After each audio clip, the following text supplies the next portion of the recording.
Sometimes, the most unexpected moments change our lives forever. That's what happened to Mark Jenkins on a crisp autumn evening when his neighbor Sandra peered over the fence dividing their yards, smiled mysteriously, and asked those four simple words, "Want to see?" What followed would transform not just Mark's life, but his daughter Lily's future in ways neither could have imagined.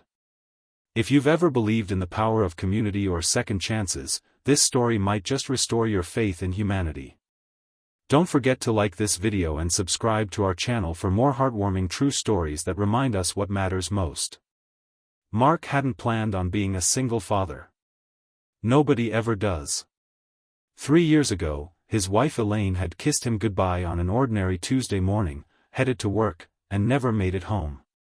The drunk driver who ran the red light took away not just his wife but the future they had planned together, the siblings they wanted for their daughter, the growing old on the porch swing, all of it gone in an instant. Since then, Mark had been just trying to keep his head above water. At 34, he'd become both mother and father to 4-year-old Lily, balancing his job as a graphic designer with school pickups, doctor's appointments, and trying to answer questions like, "Where did mommy go?" with something resembling grace. Most nights, after Lily fell asleep, he'd sit on the back porch of their modest suburban home, exhausted, wondering if he was doing any of this right. Their new neighborhood was meant to be a fresh start.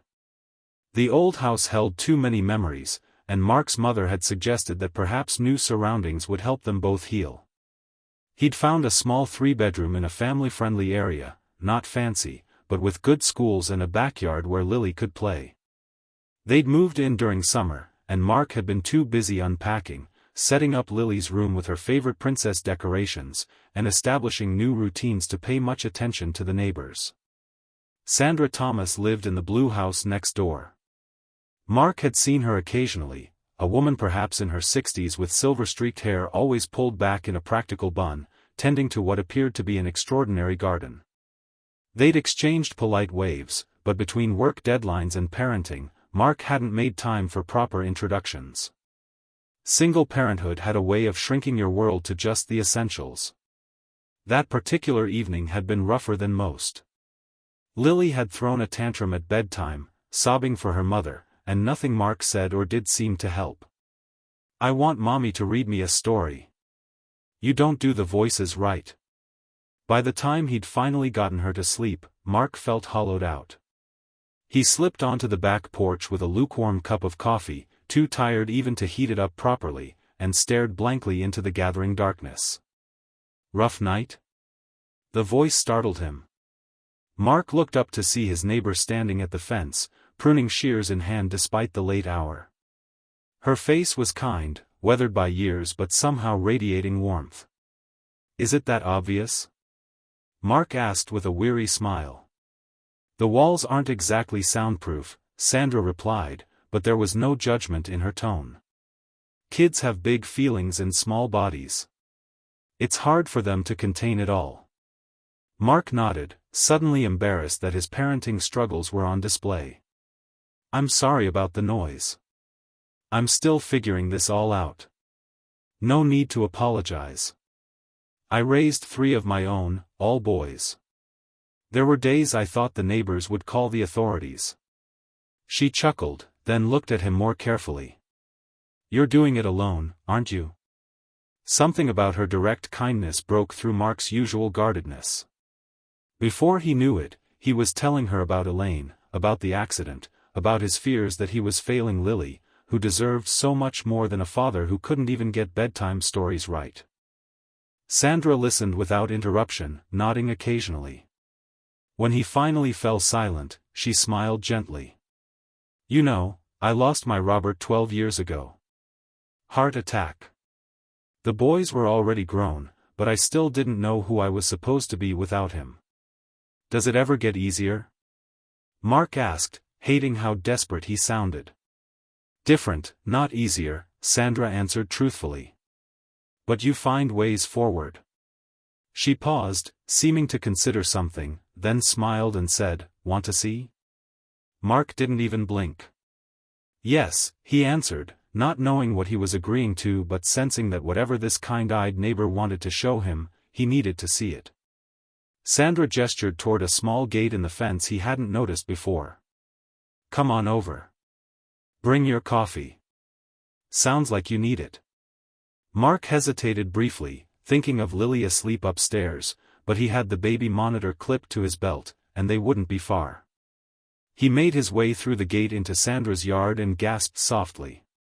What had appeared from his side to be merely an impressive garden revealed itself as something magical. Solar-powered fairy lights twinkled among plants of all varieties, creating a wonderland effect. A small greenhouse glowed from within. Raised garden beds were arranged in geometric patterns, filled with vegetables, flowers, and herbs. A bubbling fountain provided gentle background music. This is incredible, Mark said, genuinely amazed. How do you manage all this? One day at a time, Sandra replied, leading him down a stone path. After Robert died, I couldn't sleep. I'd never gardened before, that was his domain. But I needed something to do with my hands and my grief. She gestured around them. This is 12 years of therapy. They reached a small sitting area with comfortable chairs arranged around a fire pit. Sandra pointed to a chair. Sit. Your coffee's probably cold by now. She disappeared into the greenhouse and returned moments later with a steaming mug. Chamomile with honey. Better than caffeine at this hour. Mark accepted the tea gratefully. I don't know the first thing about gardening, he admitted. Neither did I. That's not what I wanted to show you anyway. Sandra settled into the chair opposite his. Look up. Mark tilted his head back and caught his breath. Above them, the night sky was ablaze with stars, more than he'd ever seen in the city or suburbs. Sandra had created a perfect viewing spot, sheltered from ambient light by strategic plantings and structures. Robert was an astronomer, she explained. Amateur, but passionate. He taught physics at the high school and ran the astronomy club. After he died, I couldn't bear to look at the stars. Then one night, maybe 6 months later, I came out here ready to dismantle his telescope, and there was Jupiter, bold as brass, with its moons visible. Her voice softened with memory. I stayed out till dawn. Remembered how he'd taught me the constellations, the stories behind them. It was the first night I felt like perhaps I could survive this. Mark felt something loosen in his chest. Elaine loved stories, he said quietly. She'd make them up for Lily, create these incredible worlds with voices for every character. I can't do that. I try, but Lily knows it's not the same. Sandra nodded thoughtfully. You know what Robert always said about the stars? The light we see tonight left those stars years ago, sometimes thousands of years. What we're looking at is history, not the present. But it still matters. It still reaches us. They sat in companionable silence for a while. Mark sipped his tea, feeling more peaceful than he had in months. Finally, Sandra spoke again. I've got an idea, if you're willing to hear it. My garden produces far more than I can use, occupational hazard of having too much time and too much grief to work through. I could use help with the heavier tasks my arthritis doesn't appreciate. And it sounds like you could use a hand occasionally with Lily. Mark started to protest, but she held up a hand. I'm not suggesting charity. I'm suggesting community. Robert and I never had grandchildren, our boys moved far away for work. I've got stories, too, different from your wife's, but stories all the same. And I've got time. You've got strong arms and a child who might enjoy learning about butterflies and how tomatoes grow. I couldn't ask you to babysit, Mark said, though something hopeful fluttered in his chest. Not babysitting. Friendship. Sandra looked at him directly. The thing about grief, Mark, is that it's heavy. Too heavy for one person to carry alone. Robert taught me that the universe works through connection. Stars and constellations, plants and pollinators, people and community. 2 days later, when a work emergency coincided with Lily's preschool closing early, Mark found himself texting Sandra. By the time he picked them up that evening, Lily was helping Sandra harvest carrots, her small face alight with wonder as she pulled the orange roots from the soil. "Daddy! They were hiding underground this whole time." That was the beginning. Over the following months, Sandra became a fixture in their lives. She taught Lily how to plant sunflower seeds and identify constellations. She taught Mark how to make Elaine's presence a beautiful part of their ongoing story rather than just a painful absence. On nights when Lily asked for her mother, Sandra would help Mark create new bedtime rituals, not replacing Elaine's stories, but honoring them while building something sustainable. "Tell me about Mommy's dragon story again," Sandra would prompt, and Mark would share what he remembered. Then together, they'd help Lily add new adventures for the characters. Sometimes Mark would catch Sandra watching them with a particular smile, not sad exactly, but knowing, as if she understood exactly the journey they were on. The neighborhood began to notice the transformation. The once quiet house now rang with laughter. Mark's backyard, previously just a patch of grass, gradually developed raised garden bed sized for a child's hands. A small telescope appeared on the back porch. Other neighbors, initially hesitant to intrude on a grieving family, began stopping by with seedlings or baked goods. 6 months after that first evening, Mark stood in his kitchen watching through the window as Sandra patiently showed Lily how to transplant strawberry runners. His phone buzzed with a work notification, but for once, he ignored it. The deadline would wait. This moment, his daughter's delight, the kindness of his neighbor, the sense of finally putting down roots in more ways than one, felt too important to miss. Later that evening, after Lily was asleep, Mark joined Sandra at their now customary spot by the fire pit. "I never thanked you properly," he said. "For what?" she asked, arranging kindling. "For asking me if I wanted to see. For showing me this." He gestured around them, meaning not just the garden but everything it represented. Sandra smiled, the firelight softening her features. "You know, the night we met, I'd been watching you for weeks, not in a creepy way," she added hastily. "But I recognized that look. The one that says you're drowning but trying to convince yourself you can breathe underwater. What made you speak up that particular night?" She considered this. "I'd been debating it. Wondering if I'd be intruding. But that evening, I heard Lily crying for her mother, and then I saw you on the porch looking exactly like I felt after Robert died. Like the weight was too much." She paused. "And I remembered something my oldest son said to me once. He said, 'Mom, you've turned your garden into this amazing place, but you keep it all to yourself. What's the point of growing all this beauty if you're the only one who sees it?'" Mark nodded, understanding completely. "Grief can make us build walls," Sandra continued. "I thought I was protecting myself, but I was just ensuring I'd grieve alone. That night, I decided it was time to open a gate in the fence." A comfortable silence settled between them. Above, the stars wheeled in their ancient patterns. From Mark's pocket, the baby monitor carried the sound of Lily's peaceful breathing.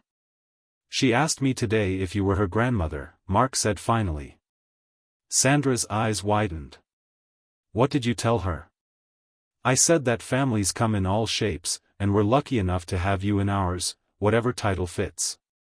He hesitated. "Was that okay?" Sandra's eyes glistened in the firelight. "More than okay." 1 year to the day after their first conversation over the fence, Mark and Lily hosted a neighborhood garden party. The once empty backyard now bloomed with life, vegetables, flowers, and a special memorial bed with Elaine's favorite lilacs.